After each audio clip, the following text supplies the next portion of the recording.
Welcome guys, welcome to the show. பள்ளிக்கூடம், முக்கியமா history class. எல்லாம் ஸ்கூல் பசங்க சொல்ற மாதிரி சொல்லணும்னா history class.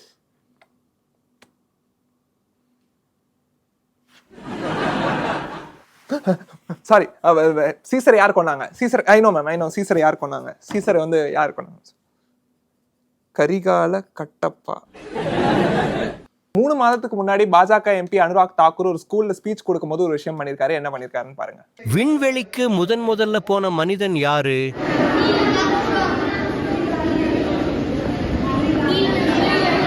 Neil Armstrong.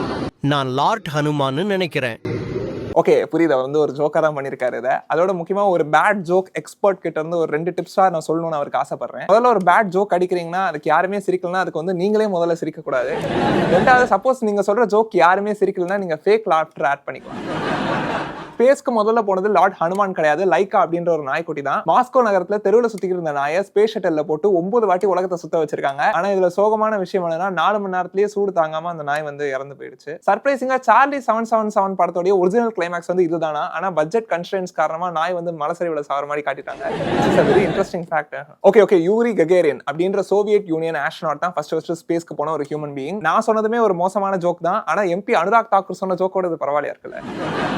Lord Hanuman தான் ஃபர்ஸ்ட் விண்வெளிக்கு போன ஹியூமன் அப்படின்னு சொன்னது பெரிய பிரச்சனை இல்ல. இப்ப பிரச்சனை என்னன்னா, இந்திய பிரதமர் நரேந்திர மோடி அவர்கள் இந்தியாவுடைய ஸ்கூல் எஜுகேஷன் சிஸ்டம்குள்ள ஹிந்து நேஷனலிஸ்டிக் அஜெண்டா கொண்டு வரது தான். எதுக்காக இப்ப அவங்க இப்படி பண்றாங்க, இதனுடைய பாதிப்புகள் என்ன, முக்கியமா இதுக்கான காரணம் என்ன அப்படின்றத பத்தி தான் இந்த வீடியோல பார்க்க போறோம். ஃபர்ஸ்ட், நீங்க இந்தியாவுடைய ஸ்கூல் எஜுகேஷன் சிஸ்டம் யார் கட்டுப்பாட்டுக்குள்ள வருதுன்றதை நீங்க தெரிஞ்சுக்கணும். NCERT, national council of education research and training, இவங்க தான் இந்தியாவுடைய லார்ஜஸ்ட் புக் பப்ளிஷர். இந்தியாவுடைய கரிக்குலம் எல்லாம் டிசைன் பண்றது, சிலபஸ் ஃப்ரேம் ஒர்க் கொண்டு வருது, டீச்சர்ஸ்க்கு ட்ரைனிங் கொடுக்கிறது, முக்கியமா கவர்மெண்ட் ஏதாவது பாலிசி கொண்டு வராங்க எஜுகேஷன் சிஸ்டம்லனா இவங்களை கன்சல்ட் பண்ணிட்டு தான் டெசிஷனே எடுப்பாங்க. புக்ஸ்ல சொல்லி தரது மட்டும் இல்லாம டிஜிட்டலா இப்ப யாராவது வீடியோஸ் எடுக்கறாங்கனாலும் அது இவங்க தான் ப்ரொடியூஸ் பண்ணுவாங்க. NCERT ஒரு அபிஷியல் யூடியூப் சேனலே வச்சிருக்காங்க. அதுல இந்த மாதிரியான வீடியோஸ்லாம் உங்களால பார்க்க முடியும்.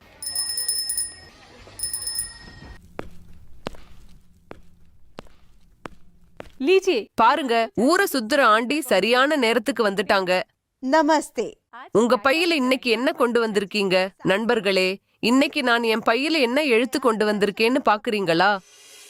பவித்ர யாத்ரா நியம். இனிமே இந்த எழுத்து உங்களுக்கு பரிச்சயமா இருக்கும். ஓகே, ரொம்ப நல்ல கிரியேட்டிவிட்டி, ரொம்ப நல்ல இனிஷியேட்டிவ் அப்படின்னு தான் சொல்லணும். இதுல ஒரே பிரச்சனை என்னன்னா, இவ்வளவு செலவு பண்ணி ஒரு அனிமேஷன் கேரக்டர் வந்து உருவாக்கி இருக்கீங்க, ஒரு பேர் வைக்க மாட்டீங்களா? ஊரை சுத்துற ஆன்டி அப்படின்றது அந்த கேரக்டரோட பேரா? எப்படி 100 கோடி செலவு பண்ணி ஒரு ஸ்மார்ட் போன் உருவாக்குறேன்னு சொல்லிட்டு 50 mega pixel camera, 5000 mAh battery, custom OS எல்லாமே ரெடி பண்ணி ஒரு ஸ்மார்ட் போன் உருவாக்கிட்டு போன் பயங்கரமா இருக்கு சார், என்ன சார் பேர் வைக்கிறீங்க? ஒண்ணும் இல்லதான் போன் பேரேவா? பாயிண்ட் என்னன்னா, NCERT டிபார்ட்மெண்ட் எந்த கட்சி ஆட்சியில இருக்காங்களோ அவங்களுடைய பொலிட்டிக்கல் அஜெண்டாக்கு ஏத்த மாதிரி ஹிஸ்டரி டெக்ஸ்ட் புக்ஸ்ல சேஞ்சஸ் கொண்டு வரது இது முதல் வாட்டி கிடையாது. இது காலங்காலமா நடந்துகிட்டு இருக்கிற ஒரு விஷயம் தான். NCERT டெக்ஸ்ட் புக் கான்ட்ரோவர்சிஸ்னு உங்களால ஒரு விக்கிபீடியா பேஜே பார்க்க முடியும். இது காங்கிரஸ் ஆட்சி காலத்திலயும் நடந்திருக்கு. இந்திய அரசியல் அமைப்பு சட்டத்தை ஏற்றிய அம்பேத்கர் அவர்களை கேலி செய்யற மாதிரி 2012 ஒரு புக்ல கார்ட்டூன் பப்ளிஷ் ஆயிருந்துச்சு. இது அந்த பீரியட்ல மிகப்பெரிய ஒரு கான்ட்ரோவர்சி ஆச்சு. இந்த டெக்ஸ்ட் புக் மாற்றங்கள் தமிழ்நாட்டிலேயே நடந்திருக்கு. 2011 முன்னாள் முதலமைச்சர் ஜெயலலிதா அம்மையார் கலைஞர் கருணாநிதி அவர்கள் சம்பந்தப்பட்ட போயம்ஸ், அப்புறம் அவர் சொன்ன பல விஷயங்களை வந்து எரேஸ் பண்ணிட்டாங்க. ஏன் சென்ற வருஷம் 2024 திமுக அரசாங்கமே 10ஆம் வகுப்பு மாணவர்களுக்கு கலைஞர் கருணாநிதி பத்தி ஒரு செக்ஷனே ஆட் பண்ணிருக்காங்க உங்களுடைய புக்ஸ்ல. அவரை பத்தி மட்டுமே 5 பேஜுக்கு எழுதிருக்காங்க. யோசிச்சு பாருங்களேன், பசங்க எக்ஸாம்ல பாஸ் பண்றதுக்காக எவ்வளவு விஷயங்கள் படிக்க வேண்டியதா இருக்கு. என்னை கடலில் தூக்கி எறிந்தால் நான் எதுவாக மிதப்பேன்? ஆப்ஷன் A கட்டுமரம், ஆப்ஷன் B தேக்கு மரம், ஆப்ஷன் C சந்தன மரம், ஆப்ஷன் D முருங்கை மரம். இதெல்லாம் அவுட் ஆஃப் சிலபஸா இருக்கு சார். நீங்க புரிஞ்சுக்க வேண்டிய விஷயம் என்ன, இந்த பிரச்சனை இந்தியால மட்டும் கிடையாது. சர்வதேச நாடுகள்ல பல கவர்மெண்ட்ஸ் அவங்க ஆட்சியில இருக்கும் போது அவங்களுடைய பொலிட்டிக்கல் அஜெண்டாக்கு ஏத்த மாதிரி புக்ஸை மாத்துறது ஒரு வழக்கமாவே தான் இருக்கு. 1933ஆம் ஆண்டுல சர்வாதிகாரி ஹிட்லர் அவர்கள் ஜெர்மனில இருக்கிற பல காலேஜஸ் உடைய புக்ஸை வந்து எரிச்சிருக்காரு. அது அவங்களுடைய பொலிட்டிக்கல் ஐடியாலஜிக்கு எதிராக இருந்தது அப்படின்ற காரணத்தினால 2023 ரஷ்யா நாடு அவங்களுடைய ஸ்கூல் டெக்ஸ்ட் புக்ஸ்ல ரஷ்யா உக்ரைன் மேல தாக்குதல் நடத்துறது வெறுமனே டிஃபென்ஸ்க்காக செஞ்ச ஒரு விஷயம் தான் அப்படின்னு சொல்லிட்டு புக்ஸ்ல கொடுத்திருக்காங்க. மேலும் வெஸ்டர்ன் கண்ட்ரீஸ் ரஷ்யா பத்தி தப்பா பேசுறதுக்கான காரணம் வெஸ்டர்ன் கண்ட்ரீஸோட நோக்கம் ரஷ்யாவை கவுக்குறது தான் அப்படின்னு அந்த புக்ஸ்ல எழுதிருக்காங்க. இது அந்த நாட்டுல இருக்கிற பல ஹிஸ்டரி டீச்சர்ஸ் எதிர்க்கிறாங்களா. அவங்க சொல்ற முக்கியமான ரீசன் இதுக்கு எதுக்குமே அவங்க சோர்ஸே ப்ரொவைட் பண்ணலையா. மேலும் இந்த சேஞ்சஸ் எல்லாம் கொண்ட டெக்ஸ்ட் புக்கை 5 மாசத்துல எழுதி முடிச்சிட்டாங்களா. நீங்க கேட்கலாம், என்ன ஒரு புக்கை 5 மாசத்துல எழுதி முடிச்சது வந்து இவ்வளவு பெரிய இஷ்யூவா நீ சொல்ற அப்படின்னு. ஒரு கிரைம் அண்ட் பனிஷ்மெண்ட், ஒரு வார் அண்ட் பீஸ், ஒரு ஆனா கரேனா, இந்த மாதிரி நாவல்ஸ் எல்லாம் பப்ளிஷ் பண்ண ஒரு ரஷ்யா நாட்டுல 5 மாசத்துக்குள்ள நீங்க ஒரு புக் எழுதி முடிக்கிறீங்கன்னா உங்களை அரெஸ்ட் பண்றதுக்கு எல்லா உரிமையும் அந்த நாட்டுக்கு இருக்கு. நீங்க எப்படி சார் 2 வருஷத்துல ஒரு புக் எழுதுனீங்க?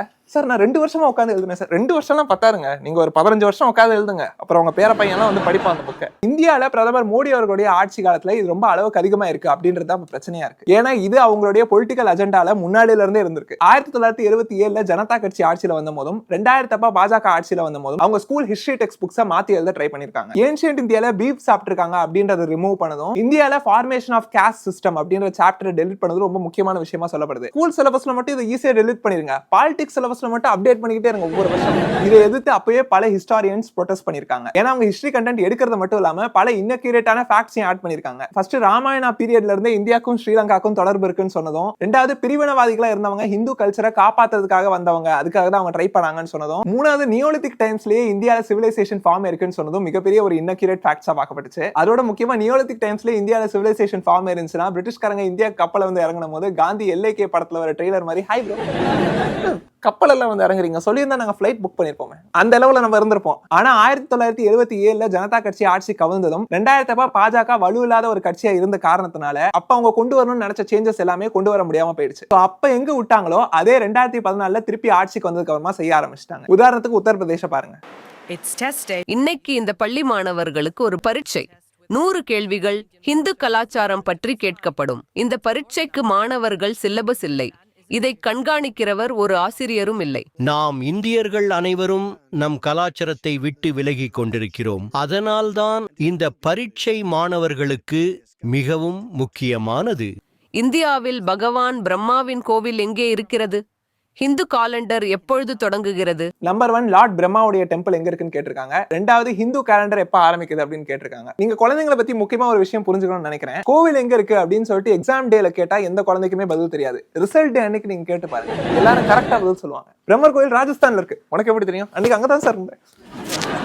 மேலும் இந்த நியூஸ் ரிப்போர்ட்ல அந்த ஸ்கூல் பிரின்சிபல் சொல்வாரு, வெஸ்டர்ன் கண்ட்ரீஸ்ல இருக்கிற எஜுகேஷன் எல்லாமே அந்த நாட்டுடைய ரிலிஜியனை விட்டு செப்பரேட் ஆயே இருக்கு. இப்படி இருக்கும்போது ஸ்டூடெண்ட்ஸ் எல்லாரும் டெரரிஸ்டா ஆகிறதுக்கு தான் வாய்ப்பு இருக்குன்னு சொல்லியிருப்பாரு. ஆஃப்கோர்ஸ் அவர் சொல்றது 100% உண்மைதான். நீங்க வேணா நக்சலைட் மார்க் ஜக்கர்பர்க் வந்து கேட்டு பார்த்தா தெரியும், இல்லைன்னா மாவோயிஸ்ட் பில் கேட்ஸ் வந்து கேட்டு பாருங்க, இல்லைன்னா டெரரிஸ்ட் ஸ்டீவ் ஜாப்ஸ் வந்து சொல்வார் இதை பத்தி உங்ககிட்ட. இப்போ நீங்க கேட்கலாம், இவங்க கல்ச்சருக்கு வந்து முக்கியத்துவம் கொடுக்க ட்ரை பண்றாங்க, ரிலீஜியனுக்கு வந்து இம்பார்ட்டன்ஸ் கொடுக்குறாங்க, இதுல என்ன பெரிய தப்பு இருக்கு அப்படின்னு. ஆனா 2023 கார்டியன்ல வெளிவந்த ஆர்டிகல் படி மகாத்மா காந்தியை சுட்டுக் கொண்ட கோட்சே அவர்கள் ஒரு ஹிந்து எக்ஸ்ட்ரீமிஸ்ட் நியூஸ் பேப்பர் எடிட்டரா இருந்திருக்காரு அப்படின்றத ரிமூவ் பண்ணதும், 2002 பிரதமர் மோடி அவர்கள் அப்ப குஜராத்தோட முதலமைச்சரா இருந்தபோது அவருடைய கவர்மெண்ட்டுக்கும் நடந்த ரயாட்ஸ்க்கும் இருந்த தொடர்பு எல்லாத்தையும் டெலிட் பண்ணது ஒரு முக்கியமான விஷயமா பார்க்கப்படுது. இதுல நீங்க நோட் பண்ண வேண்டிய விஷயம் என்னன்னா, இந்தியா முகலாயர்களுடைய ஆட்சி காலத்துல, அதாவது 16th செஞ்சுரியில இருந்து 19th செஞ்சுரி வரைக்கும் அவங்க ஆட்சி பண்ணிட்டு இருந்தாங்க. இந்த 2 செக்ஷனையுமே அவங்க ஸ்கூல் சிலபஸ்ல இருந்து தூக்கிட்டாங்களா. இது ரெண்டுமே இந்தியாவோட ஹிஸ்டரியில ரொம்ப முக்கியமான ஒரு பார்ட்.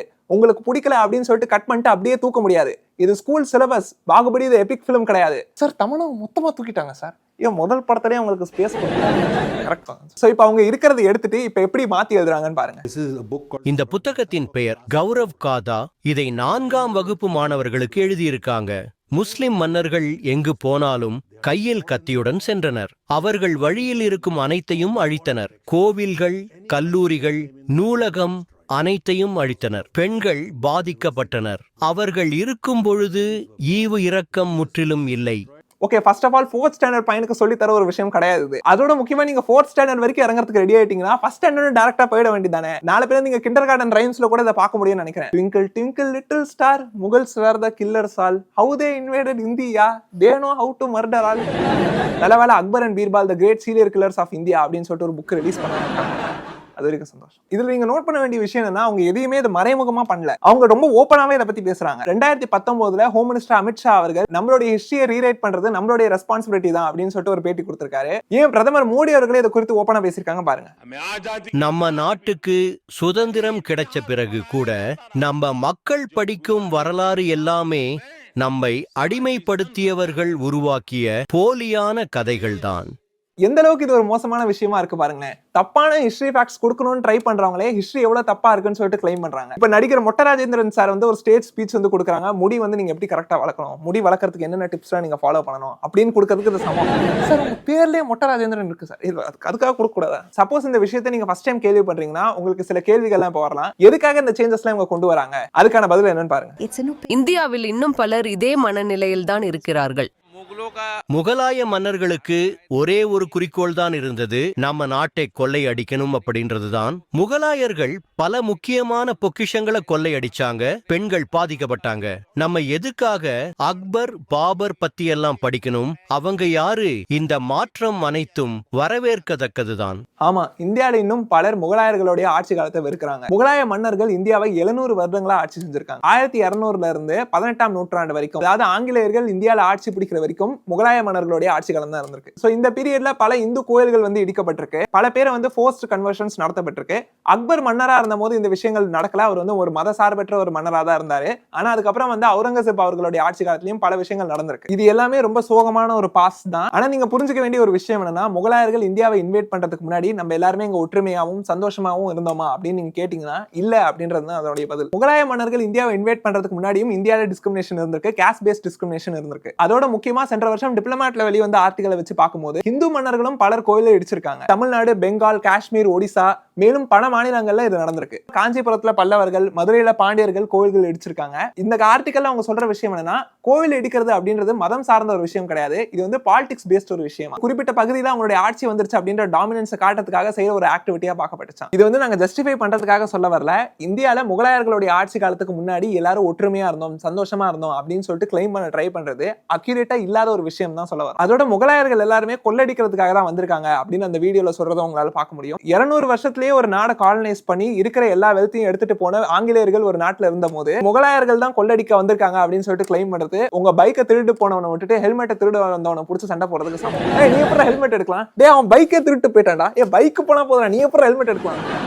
சோ இதுக்கான தீர்வு என்ன? 2023ல இந்தியா நாடு முழுவதும் இருக்கிற 250 ஹிஸ்டாரியன்ஸ் வந்து சேர்ந்து ஒரு ஓபன் லெட்டர் எழுதியிருக்காங்க. அதுல அவங்க சொல்ற விஷயம் என்னன்னா, NCERT இது எதையுமே முறையா பிளான் பண்ணி ரிமூவ் பண்ணல, இதுல பல பொலிட்டிக்கல் அஜெண்டாவும் இருக்கு அப்படின்னு அவங்க சொல்லியிருக்காங்க. முக்கியமா அந்த லெட்டர்ல அவங்க சொல்ற விஷயம் என்னன்னா, இந்தியா வந்து ஹிந்து ஏரா, முஸ்லிம் ஏரா அப்படின்னு அவங்க பிரிச்சு காட்ட ட்ரை பண்றாங்க. ஆனா இது அக்யூரேட்டா இல்லாத ஒரு விஷயம்னு சொல்றாங்க. ஆங்கிலேயர்கள் வந்துட்டு போயிட்டாங்க இந்தியா விட்டு, ஆனா முகலாய மன்னர்கள் இந்தியாவை இன்வைட் பண்ணிட்டு அவங்க இந்தியாவோட ஒரு பார்ட் ஆயிட்டாங்க. அவங்க பரம்பரையா இந்தியாலேயே வாழ்ந்து இறந்து போயிட்டாங்க அந்த மன்னர்கள் எல்லாரும். இந்த ஹிஸ்டரியை இந்தியா விட்டு பிரிச்சு காட்டுறது தப்பான ஒரு விஷயம்னு சொல்றாங்க. அதனால ஊரை சுத்துற ஆன்டி சார்பா வந்து ஒரு விஷயம் சொல்லணும்னு ஆசைப்படுறோம். இது NCERT-க்கு புதுசா எழுதுற ஒரு ஓபன் லெட்டர் நம்ம நினைச்சுக்கலாம். அவங்க என்ன சொல்றாங்கன்னு சொல்லிட்டு பாருங்க.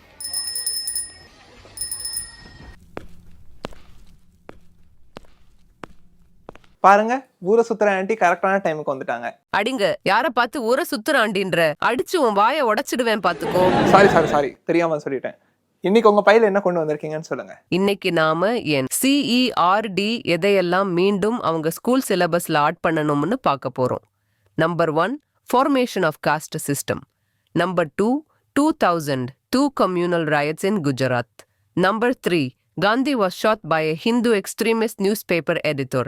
NCERT, please talk to the authors before cutting their content in history textbooks. பாத்தீங்களா, உங்களுக்கு கூட தெரிஞ்சிருக்கு. Also, most importantly, give me a name, goddammit. கேட்டுக்கோங்க.